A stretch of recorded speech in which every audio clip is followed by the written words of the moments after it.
Hi, everyone. So, today we are going to talk about where we live. So, if I want to tell you where I live, I will say, Nagpuyo ko, and then the place where I live in.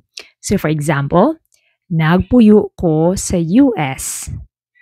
But, nidako ko sa Mindanao in Philippines. Again, you can say, nagdako ko sa Mindanao sa Pilipinas or in the Philippines.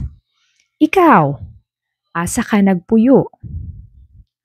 Now it's your turn to tell me where you live by saying, nagpuyo ko sa, and then the place where you live in.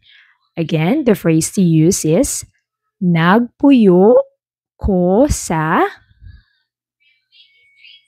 And then, if you want to tell me that you didn't really grow up in that area, you can say, pero nagdako ko sa, and then the place of origin. Again, pero nagdako ko sa.